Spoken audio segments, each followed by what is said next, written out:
ನಮಸ್ಕಾರ ಆತ್ಮೀಯ ವೀಕ್ಷಕರೇ, ನಿಮ್ಮೆಲ್ಲರಿಗೂ ಈ ಒಂದು ಅದ್ಭುತವಾಗಿರುವಂತಹ ರೀಡಿಂಗಿಗೆ ಸ್ವಾಗತ.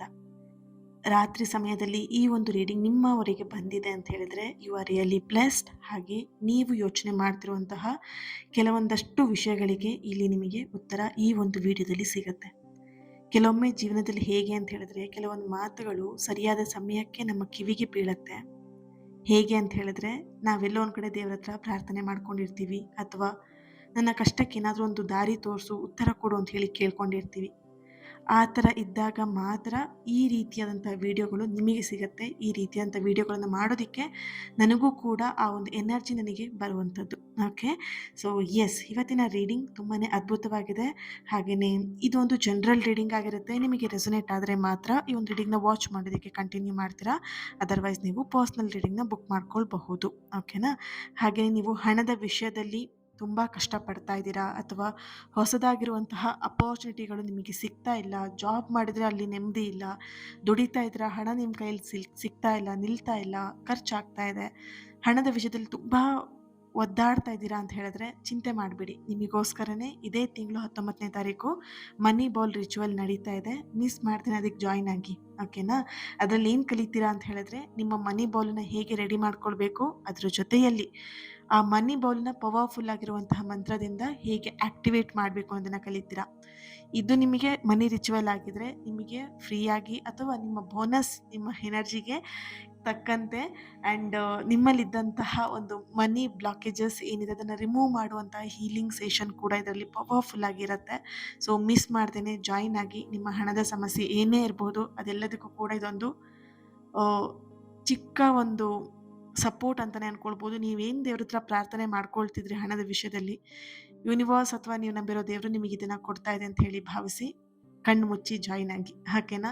ನಿಮ್ಮ ಹಣದ ವಿಷಯದಿಂದ ಏನೇ ಸಮಸ್ಯೆಗಳು ನಡೀತಾ ಇರಬಹುದು ಅದೆಲ್ಲವೂ ಕೂಡ ಬಗೆಹರಿಯುತ್ತೆ, ಖಂಡಿತ ಬಗೆಹರಿಯುತ್ತೆ. ಜಾಯಿನ್ ಆಗಿ ಆದಷ್ಟು ಬೇಗ. ಸ್ಕ್ರೀನ್ ಮೇಲೆ ಕಾಣ್ತಿರುವಂತಹ ನಂಬರಿಗೆ ವಾಟ್ಸಪ್ ಮಾಡಿಬಿಟ್ಟು ಇವತ್ತೇ ಈಗಲೇ ನಿಮ್ಮ ಸೀಟ್ನ ಬುಕ್ ಮಾಡ್ಕೊಳ್ಳಿ. ಯಾಕಂದರೆ ಇದು ಲಿಮಿಟೆಡ್ ಸೀಟ್ ಆಗಿರುತ್ತೆ. ಇನ್ನು ಕೇವಲ 5 ದಿನದವರೆಗೆ ಮಾತ್ರ ಬುಕ್ಕಿಂಗ್ ಓಪನ್ ಇರುತ್ತೆ. ನಂತರ ಬುಕ್ಕಿಂಗ್ ಕ್ಲೋಸ್ ಆಗುತ್ತೆ. ಯಾಕಂತ ಹೇಳಿದ್ರೆ ಇದೆಲ್ಲ ಒಂದು ಸ್ವಲ್ಪ ಪ್ರಿಪ್ರೇಷನ್ ಕೂಡ ಮಾಡ್ಕೊಳ್ಳೋದಿರುತ್ತೆ. ಹಾಗಾಗಿ ಲಾಸ್ಟ್ ಮೂಮೆಂಟಲ್ಲಿ ನಾನು ಯಾರಿಗೂ ಕೂಡ ಅವಕಾಶ ಕೊಡಲ್ಲ. ಆ್ಯಂಡ್ ಹೀಲಿಂಗ್ ಸೆಷನ್ ಅಲ್ವಾ, ಎಲ್ಲರೂ ನಾನು ಸೇರಿಸ್ಕೊಳ್ಳೋದಕ್ಕಾಗಲ್ಲ. ಹಾಗಾಗಿ ಲಿಮಿಟೆಡ್ ಸೀಟ್ ಮಾತ್ರ. ಯಾರಿಗೆ ಈ ಅದೃಷ್ಟ ಇದೆ, ಯಾರಿಗೆ ಈ ಕ್ಲಾಸಿಗೆ ಜಾಯ್ನ್ ಆಗಬೇಕಂತ ಇದ್ದೀರಾ, ಖಂಡಿತ ನೀವು ಜಾಯ್ನ್ ಆಗೇ ಆಗ್ತೀರಾ. Okay, thank you. Reading start ಮಾಡೋಣ. ಈಗ ನಿಮ್ಮ ಎನರ್ಜಿಗೆ ಕನೆಕ್ಟ್ ಮಾಡಿದಾಗ 1 ಸೆಕೆಂಡ್ ನೀವು ಯಾವುದೇ ಟೆನ್ಷನಲ್ಲಿರ್ಬೋದು, ಇಡೀ ದಿನ ನೀವು ಕಷ್ಟಪಟ್ಟು ಅಥವಾ ಒಂದಷ್ಟು ಟೆನ್ಷನಲ್ಲಿ, ಒಂದಷ್ಟು ಮನಸ್ಸಿನ ಗೊಂದಲದಲ್ಲಿ ಇವತ್ತಿನ ದಿನ ಕಳೆದಿರಬಹುದು. ಬಟ್ ಈಗ 1 ಸೆಕೆಂಡ್ ಕಣ್ಮುಚ್ಚಿ ವಿಶ್ರಾಂತಿ ತಗೊಳ್ಳಿ. ಈ ರೀಡಿಂಗ್ ಬರುವಂತಹ ಎನರ್ಜಿನ ಸಂಪೂರ್ಣವಾಗಿ ನಾನು ರಿಸೀವ್ ಮಾಡ್ಕೊಳ್ತೀನಿ ಅಂತ ಹೇಳಿಬಿಟ್ಟು ಕಮೆಂಟಲ್ಲಿ ಪ್ರತಿಯೊಬ್ಬರು ಕೂಡ ಥ್ಯಾಂಕ್ ಯು ಗಾಡ್ ಅಂತ ಹೇಳಿಬಿಟ್ಟು ರೆಡ್ ಹಾರ್ಟ್ ಮಾರ್ಕ್ ಹಾಕಿ ಎನರ್ಜಿನ ರಿಸೀವ್ ಮಾಡ್ಕೊಳ್ಳಿ. ಬೇಗ ನಿಮ್ಮ ಗ್ರಾಟಿಟ್ಯೂಡ್ನ ಯೂನಿವರ್ಸಿಗೆ ಸಲ್ಲಿಸ್ಬಿಡಿ. Okay, S. ಇಲ್ಲಿ ನಿಮ್ಮ ಎನರ್ಜಿಗೆ ಕನೆಕ್ಟ್ ಮಾಡಿದಾಗ ಕೆಲವು 3 ದಿನಗಳಿಂದ ನಿಮ್ಮ ಮನಸ್ಸು ಒಂದೇ ವಿಷಯದ ಬಗ್ಗೆ ಮತ್ತೆ ಮತ್ತೆ ಯೋಚನೆ ಮಾಡ್ತಾ ಇದೆ. ಇನ್ನು ಕೆಲವೊಂದು ಎನರ್ಜಿಗೆ ನೋಡಿದಾಗ 1 ತಿಂಗಳಿಂದ, ಒಂದು 5-6 ತಿಂಗಳಿಂದ, ಕೆಲವು ತಿಂಗಳುಗಳಿಂದ, ಕೆಲವು ದಿನಗಳಿಂದ ಒಂದೇ ವಿಷಯದ ಬಗ್ಗೆ ಯೋಚನೆ ಮಾಡ್ತಾ ಆ ವಿಷಯದಲ್ಲಿ ನೀವು ಸ್ಟಕ್ ಆಗಿರುವಂತಹ ಎನರ್ಜಿ ಕಾಣಿಸ್ತಾ ಇದೆ. ಕೆಲವೊಬ್ರು ಎನರ್ಜಿಲಿ ವರ್ಷಗಳು ಕೂಡ ಎನರ್ಜಿ ಇದೆ. ಈ ಕಡೆ ಆ ಒಂದು ಸಮಸ್ಯೆಯಿಂದ ಹೊರಗೆ ಬರೋಕ್ಕೂ ಆಗ್ತಿಲ್ಲ, ಅದರಲ್ಲಿ ಮುಂದೆ ಹೆಜ್ಜೆ ಹಾಕೋದಕ್ಕೂ ಆಗ್ತಾ ಇಲ್ಲ. ಈ ಥರದ ಪರಿಸ್ಥಿತಿಯಲ್ಲಿ ನೀವಿದ್ದೀರಾ. ಇಲ್ಲಿ ಇನ್ನೊಂದು ಎನರ್ಜಿ ಬರ್ತಾ ಇರುವಂಥದ್ದು, ಯಾವುದೋ ಒಬ್ಬ ವ್ಯಕ್ತಿಯ ನೆನಪಲ್ಲಿ ನೀವು ಕಾಲವನ್ನು ಕಳೀತಾ ಇದ್ದೀರಾ. ಒಬ್ಬ ವ್ಯಕ್ತಿ ನಿಮಗೆ ಪದೇ ಪದೇ ನೆನಪಾಗ್ತಾ ಇದ್ದಾರೆ. ಹಾಗೆ ನೀವು ಅಂದ್ಕೊಂಡಂತಹ ಒಂದಷ್ಟು ಆಸೆಗಳಾಗಿರ್ಬೋದು, ಕನಸುಗಳಾಗಿರ್ಬೋದು, ಸರಿಯಾದ ಸಮಯದಲ್ಲಿ ನಡೀತಾ ಇಲ್ಲ. ಅದು ಟೆನ್ಷನ್ ಕೂಡ ನಿಮಗೆ ಇದೆ. ಇಲ್ಲಿ ಇತ್ತೀಚಿನ ದಿನದಲ್ಲಿ ನಿಮ್ಮ ಎನರ್ಜಿಗೆ ಕನೆಕ್ಟ್ ಮಾಡಿದಾಗ ಕಾರಣನೇ ಬೇಡ. ನೀವು ಮೈಂಡನ್ನ ಅಪ್ಸೆಟ್ ಮಾಡ್ಕೊಳ್ಳೋದಕ್ಕೆ, ಬೇಜಾರು ಮಾಡ್ಕೊಳ್ಳೋದಕ್ಕೆ, ಕಣ್ಣೀರು ಹಾಕೋದಕ್ಕೆ ಕಾರಣನೇ ಬೇಡ. ಸುಮ್ಮನೆ ಕೂತ್ಕೊಂಡಿರ್ತೀರಾ. ನಿಮ್ಮ ಎದುರಿಗೆ ಏನೋ ಒಂದು ವಿಷಯಗಳು ಹೋಯಿತು ಅಂತ ಅಂದ್ಕೊಂಡ್ರೆ ಸಾಕು, ಹಳೆಯದನ್ನು ನೆನ್ಪು ಮಾಡ್ಕೊಂಡು ಕಣ್ಣೀರು ಹಾಕೋಕ್ಕೆ ಶುರು ಮಾಡ್ತೀರಾ. ಕಾರಣನೇ ಇಲ್ಲದೇ ಎಷ್ಟೋ ಸಲ ನೀವು ಮನಸ್ಸಿಗೆ ಅಶಾಂತಿನ ತಂದ್ಕೊಂಡಿದ್ದೀರಾ ಅಲ್ವಾ? ಸೊ ಅರ್ಥ ಮಾಡ್ಕೊಳ್ಳಿ, ಈ ಎಲ್ಲ ಸಮಸ್ಯೆಗಳು ಯಾವಾಗ ಅಂತ ಹೇಳಿದ್ರೆ, ನಿಮ್ಮ ಜೀವನದಲ್ಲಿ ಯಾವಾಗ ನೀವು ಒಂದು ಉನ್ನತ ಸ್ಥಾನಕ್ಕೆ ಹೋಗ್ಬೇಕಂತ ಇರುತ್ತಲ್ವಾ, ಅವಾಗ ಮಾತ್ರ ನೀವು ಈ ಥರದ ಪರಿಸ್ಥಿತಿಗಳನ್ನು ನೋಡೋದಕ್ಕೆ ಸಾಧ್ಯ ಆಗಿರುತ್ತೆ. ಇಲ್ಲಿ ಮೊದಲನೇ ಎನರ್ಜಿ ನಿಮಗೆ ಇಲ್ಲಿ ಬರ್ತಾ ಇರುವಂಥದ್ದು, ಜೀವನ ನಿಮ್ಮನ್ನ ನಿಲ್ಲಿಸ್ಲಿಕ್ಕೆ ಅಂತ ಹೇಳಿ ಈ ಥರ ಕಷ್ಟಗಳನ್ನ ಕೊಡ್ತಾ ಇಲ್ಲ, ಅಥವಾ ನಿಮ್ಮ ಜೀವನನ ಇಲ್ಲಿಗೆ ಮುಗಿಸ್ಬೇಕು ಅಂತ ಹೇಳಿ ಈ ಕಷ್ಟಗಳು ನಿಮ್ಮ ಎದುರಿಗೆ ಬರ್ತಾ ಇಲ್ಲ. ಓಕೆನಾ? ದಿಕ್ಕು ಬದಲಿಸ್ಬೇಕು. ನೀವು ನೋಡ್ತಿರುವಂತಹ ಒಂದಷ್ಟು ದೃಷ್ಟಿಕೋನನ ಬದಲಿಸ್ಬೇಕು. ನೀವು ನಡೀತಾ ಇರುವಂತಹ ದಾರಿಯನ್ನ ಒಂದಷ್ಟು ಬದಲಿಸ್ಬೇಕು. ಹಾಗಾಗಿ ಕಷ್ಟಗಳು ನಿಮ್ಮ ಜೀವನಕ್ಕೆ ಎದುರಾಗ್ತಾ ಇದೆ. ಇಲ್ಲಿ ನೀವು ನಂಬಿರುವಂತಹ ದೈವಿಕ ಶಕ್ತಿ ಯಾವುದೇ ಆಗಿರ್ಬೋದು. ಕೆಲವೊಬ್ರು ಇಲ್ಲಿ ಕೊರಗಜ್ಜನ ನಂಬ್ತಾ ಇರಬಹುದು, ದೇವಿನ ನಂಬ್ತಾ ಇರಬಹುದು, ಅಥವಾ ನೀವು ಶಿವನ ನಂಬ್ತಾ ಇರಬಹುದು. ಓಕೆ, ರಾಘವೇಂದ್ರ ಸ್ವಾಮಿಗಳನ್ನ ನಂಬ್ತಾ ಇರಬಹುದು, ಗುರುಗಳನ್ನ ನಂಬ್ತಾ ಇರಬಹುದು. ಯಾವುದೇ ದೇವರನ್ನ ನೀವು ನಂಬ್ತಾ ಇರಬಹುದು. ಆ ದೇವರ ಆ ದೈವಿಕ ಶಕ್ತಿ, ಆ ದೇವರ ಶಕ್ತಿ ಏನಿದೆ, ನಿಮ್ಮನ್ನ ಒಂದು ಹಂತಕ್ಕೆ ನಿಮ್ಮನ್ನ ಸ್ಟ್ರಾಂಗ್ ಮಾಡಿ ಒಂದು ಸರಿಯಾಗಿರೋ ದಾರಿಗೆ ನಿಮ್ಮನ್ನ ಬಿಡೋದಕ್ಕೋಸ್ಕರ ಈ ಕಷ್ಟಗಳನ್ನ ನಿಮ್ಗೆ ಕೊಡ್ತಾ ಇದ್ದಾರೆ. ಆ ಕಷ್ಟಗಳಿದ್ದಾಗ ಮಾತ್ರ ನೀವು ದೇವ್ರ ಹತ್ರ ಹೋಗೋದಿಕ್ಕೆ ಸಾಧ್ಯ, ದೇವ್ರನ್ನ ತಲುಪೋದಿಕ್ಕೆ ಸಾಧ್ಯ. ಖುಷಿಯಲ್ಲಿದ್ದಾಗ ನೀವು ದೇವ್ರನ್ನ ತಲುಪೋದಿಕ್ಕೆ ಸಾಧ್ಯನೇ ಇಲ್ಲ. ನೀವು ಖುಷಿಯಲ್ಲಿದ್ದಾಗ ಎಮೋಷನಲ್ಲೇ ನೀವು ಬೇರೆ ತರ ಇರ್ತೀರಾ, ಕಷ್ಟದಲ್ಲಿದ್ದಾಗ ನಿಮ್ಮ ಎಮೋಷನ್ಸೇ ಬೇರೆ ತರ ಇರತ್ತೆ ಅಲ್ವಾ? ಇದು ಖಂಡಿತ ಹೌದಲ್ವಾ ಮಾತು? ಈಗ ನಿಮಗೆ ಅನಿಸ್ಬೋದು, ಯೋಚನೆ ಮಾಡ್ತಾ ಇದ್ದೀರಾ, ದಾರಿ ಎಲ್ಲದು ಮುಚ್ಚೋಗಿದೆಯಲ್ವಾ, ಇನ್ನೇನಿದೆ ನನ್ನ ಜೀವನದಲ್ಲಿ, ಇನ್ನೇನ್ ನಾನು ಮಾಡ್ಬೇಕಾಗಿದೆ ಅಲ್ವಾ? ಈ ತರ ಅನ್ನಿಸ್ತಾ ಇದೆ ನಿಮಗೆ. ಅರ್ಥ ಮಾಡ್ಕೊಳ್ಳಿ, ಮುಚ್ಚೋಗಿರೋ ಬಾಗ್ಲನ್ನ ನೋಡ್ತಾ ನಿಂತ್ಕೊಂಡಿದ್ರೆ ತೆರೆಯುತ್ತಿರುವಂತಹ ಬಾಗ್ಲನ್ನ ನೋಡೋದಕ್ಕೆ ಸಾಧ್ಯ ಇಲ್ಲ, ಅದು ಕಾಣೋದು ಇಲ್ಲ ನಿಮಗೆ. ನೀವು ಮುಚ್ಕೊಂಡಿರುವಂತಹ ಬಾಗ್ಲನ್ನೇ ನೋಡ್ತಾ ಇರ್ತೀರಾ ಅಂತ ಹೇಳಿದ್ರೆ ತೆರೆದಿರುವಂತಹ ಬಾಗ್ಲನ್ನ ಯಾವಾಗ ನೋಡ್ತೀರಾ ಅಲ್ವಾ? ಇತ್ತೀಚಿನ ದಿನದಲ್ಲಿ ನಿಮ್ಮ ಲೈಫಲ್ಲಿ ಏನೋ ಒಂದು ವಿಷಯದಲ್ಲಿ ನಿರಾಶೆ ನಡೆದಿದೆ, ಯಾವುದೋ ಒಂದು ವಿಷಯದಲ್ಲಿ ನಿಮಗೆ ಮೋಸ ಆಗಿದೆ, ಎಲ್ಲೋ ಒಂದು ಜಾಗದಲ್ಲಿ ನಿಮಗೆ ಅವಮಾನ ಆಗಿದೆ, ಅಲ್ಲೇನೆ ನಿಂತು ತೋರಿಸಿ. ಓಕೆನಾ? ನಿಮಗೆ ಬರ್ತಿರುವಂತಹ ಎನರ್ಜಿ ಯಾವ ಥರ ಅಂತ ಹೇಳಿದ್ರೆ, ನಿಮಗೆ ಎಲ್ಲಿ ಮೋಸ ಆಗಿತ್ತು, ನಿಮಗೆ ಎಲ್ಲಿ ನಿರಾಶೆ ಆಗಿತ್ತು, ಎಲ್ಲಿ ನಿಮಗೆ ಅವಮಾನ ಆಗಿತ್ತಲ್ವಾ, ಅಲ್ಲಿ ಎದ್ದು ನಿಂತ್ಕೊಳ್ಳಿ. ನಿಮಗೆ ಮೋಸ ಮಾಡಿದವರು, ನಿಮಗೆ ನಿರಾಶೆ ಮಾಡಿದವರು, ನಿಮಗೆ ಅವಮಾನ ಮಾಡಿದವರಿಗೆ ತಕ್ಕ ಪೆಟ್ಟು ನೀವು ಕೊಡ್ಬೇಕಂತ ಹೇಳಿದ್ರೆ ಅದೇ ಜಾಗದಲ್ಲಿ ನಿಂತು ನೀವು ಬೆಳೆದು ತೋರಿಸ್ಬೇಕು. ಓಕೆನಾ? ಇಲ್ಲಿ ನಿಮಗೆ ಬರ್ತಿರುವಂತಹ ಶಕ್ತಿ ಏನು, ಅಥವಾ ಇಲ್ಲಿ ಬರ್ತಿರುವಂತಹ ಎನರ್ಜಿ ಏನು ಅಂತ ಹೇಳಿದ್ರೆ, ನೀವೆಲ್ಲಿ ಏನು ಕಳ್ಕೊಂಡಿದ್ದೀರಾ ಅಲ್ಲೇ ನೀವು ಗೆದ್ದು ನಿಲ್ತೀರಾ ಕೂಡ. ಓಕೆನಾ? ಇಲ್ಲಿ ಎರಡನೇ ಎನರ್ಜಿ ಬರ್ತಾ ಇರುವಂಥದ್ದು ಏನು ಅಂತ ಹೇಳಿದ್ರೆ, ನೀವು ಹಲವಾರು ಸಲ ಕೇಳಿದ್ದೀರಾ ನೀವು ನಂಬಿರುವಂತಹ ದೇವರಿಗೆ, ಯಾಕೆ ನನ್ನ ಜೀವನ ಹೀಗೆ ಅಂತ ಹೇಳ್ಬಿಟ್ಟು. ದೇವ್ರು ನಿಮಗೆ ಹೇಳ್ತಾ ಇರುವಂಥದ್ದು ಒಂದೇ ಒಂದು ಮಾತು ಏನು ಅಂತ ಹೇಳಿದ್ರೆ, ನಿನ್ನ ಜೀವನ ಸರಿಯಾಗಬೇಕು. ಓಕೆನಾ? ಇಲ್ಲಿ ನಿಮಗೆ ಅನಿಸ್ಬೋದು, ನಾನು ದೇವ್ರ ಹತ್ರ ಪ್ರತಿ ಸಲ ಪ್ರಶ್ನೆನ ಕೇಳ್ತಾನೆ ಇದ್ದೀನಿ, ಪ್ರಾರ್ಥನೆ ಮಾಡ್ತಾ ಇದ್ದೀನಿ, ಆದರೆ ನನಗೇನು ಕೂಡ ಆ, ಉತ್ತರ ನನಗೆ ಸಿಗ್ತಾ ಇಲ್ಲ ಅಂತ ಹೇಳ್ಬಿಟ್ಟು. ಕೆಲವೊಬ್ರಿಗೆ ಇಲ್ಲಿ ಯಾವ ಥರ ಅಂತ ಹೇಳಿದ್ರೆ, ಪೂಜೆ ಮಾಡಬೇಕಿದ್ರೆ, ದೇವ್ರ ಹತ್ರ ಪ್ರಾರ್ಥನೆಗಳನ್ನ ಮಾಡಬೇಕಿದ್ರೆ ಮನಸ್ಸು ತುಂಬ ಚೆನ್ನಾಗಿರುತ್ತೆ, ಹ್ಯಾಪಿಯಾಗಿರ್ತೀರಾ. ಆಮೇಲೆ ಮತ್ತೆ ನೀವು ಅದೇ ಸ್ಥಿತಿಗೆ ಬರ್ತೀರಾ. ಹಾಗೇನೆ ಇಲ್ಲಿ ಇನ್ನೊಂದು ಎನರ್ಜಿ ಬರ್ತಿರೋದು, ನೀವೇನ್ ಫೀಲ್ ಮಾಡ್ತಿದ್ದೀರಾ ಅಲ್ವಾ, ನೀವೇನ್ ಎನರ್ಜಿನ ಅಟ್ರಾಕ್ಟ್ ಮಾಡ್ತಿದ್ದೀರಾ ಅಲ್ವಾ, ಅದೇ ನಿಮ್ಮ ಜೀವನದಲ್ಲಿ ನಡೀತಾ ಇದೆ. ನೀವು ಇಲ್ಲಿ ತುಂಬಾ ಜನ ಲಲಿತಾ ಸಹಸ್ರನಾಮವನ್ನ ಹೇಳೋರು ಇದ್ದೀರಾ, ವಿಷ್ಣು ಸಹಸ್ರನಾಮವನ್ನ ಹೇಳೋರು, ಪಠನೆ ಮಾಡೋರು ಇದ್ದೀರಾ ಪ್ರತಿನಿತ್ಯ.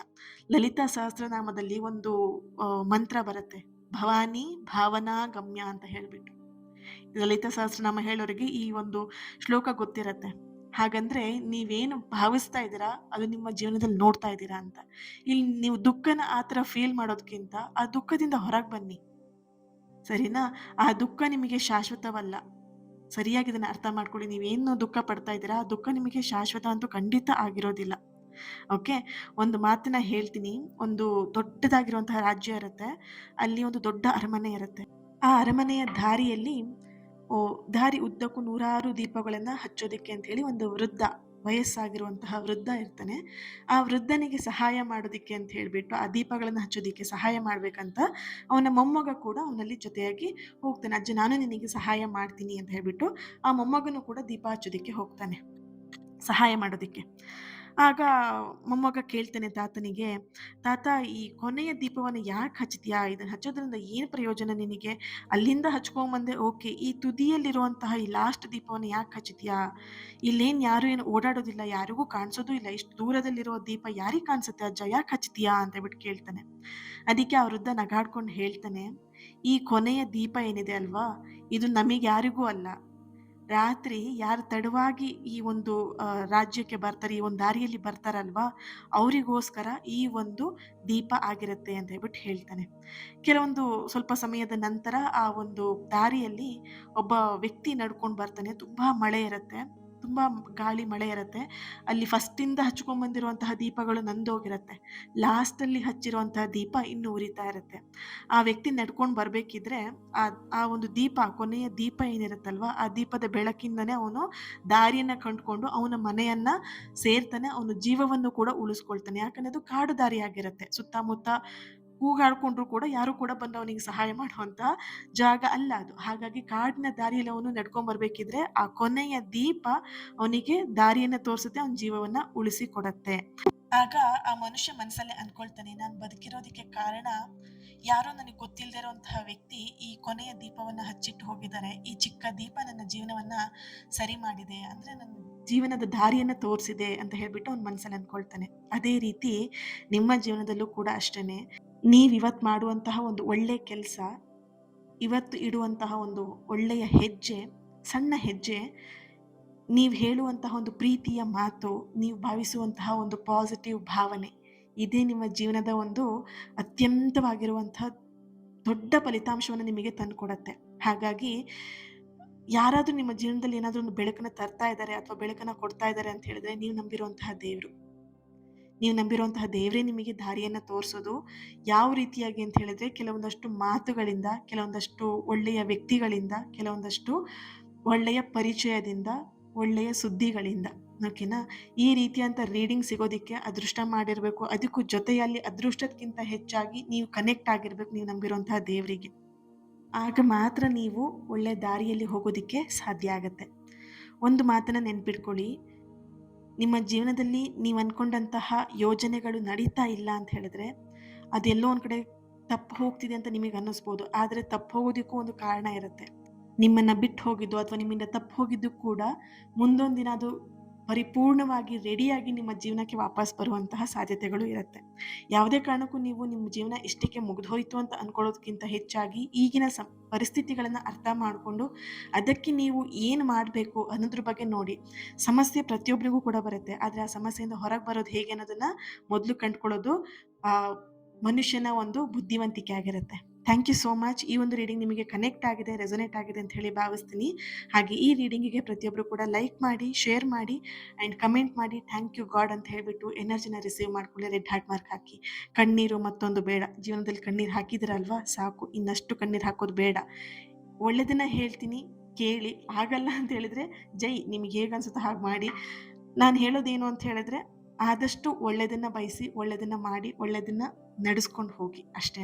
Okay, thank you. ಇವತ್ತಿನ ದಿನ ಯಾರು ಬರ್ತ್ಡೇ ಆ್ಯನಿವರ್ಸರಿನ ಸೆಲೆಬ್ರೇಟ್ ಮಾಡ್ಕೊಳ್ತಿದ್ದೀರಾ, ನಿಮಗೆಲ್ಲರಿಗೂ ಕೂಡ ಒಳ್ಳೆಯದಾಗಲಿ. ನಿಮ್ಮ ಸಕಾರಾತ್ಮಕವಾಗಿರುವಂತಹ ಎಲ್ಲ ಆಸೆ ಕನಸುಗಳು ಆದಷ್ಟು ಬೇಗ ನೆರವೇರಲಿ ಅಂತ ಹೇಳಿ ಬ್ಲೆಸ್ ಮಾಡ್ತಾ, ಹೀಲ್ ಮಾಡ್ತಾ ಇನ್ನೊಂದು ರೀಡಿಂಗಲ್ಲಿ ನಾನು ಸಿಗ್ತೀನಿ. ಹಾಗೆಯೇ ನಿಮ್ಮ ಹಣದ ವಿಷಯದಲ್ಲಿ ಒಂದಷ್ಟು ಏಳಿಗೆನ ಪಡಿಬೇಕು, ಹೊಸ ಅವಕಾಶಗಳನ್ನು ಪಡ್ಕೊಳ್ಬೇಕು, ಮನಿ ಬ್ಲಾಕೇಜಸ್ನ ರಿಮೂವ್ ಮಾಡ್ಕೊಳ್ಳೇಬೇಕು ಅಂತ ನೀವು ಹಠ ಇದ್ದರೆ ಜಾಯಿನ್ ಆಗಿ ಬೇಗ. ಓಕೆ, ಸ್ಕ್ರೀನ್ ಮೇಲೆ ಕಾಣಿಸ್ತಿದೆ ಅಲ್ವ ನಂಬರ್, ಅದಕ್ಕೆ ವಾಟ್ಸಪ್ ಮಾಡಿ ನಿಮ್ಮ ಸೀಟ್ನ ಇವಾಗಲೇ ಬುಕ್ ಮಾಡ್ಕೊಳ್ಳಿ. ಲಿಮಿಟೆಡ್ ಸೀಟ್ ಇರುತ್ತೆ, ಹಾಗಾಗಿ ನಿಮ್ಮ ಸೀಟ್ನ ಬೇಗ ಬುಕ್ ಮಾಡಿಕೊಂಡು ಜಾಯಿನ್ ಆಗಿ. Thank you so much. God bless you all.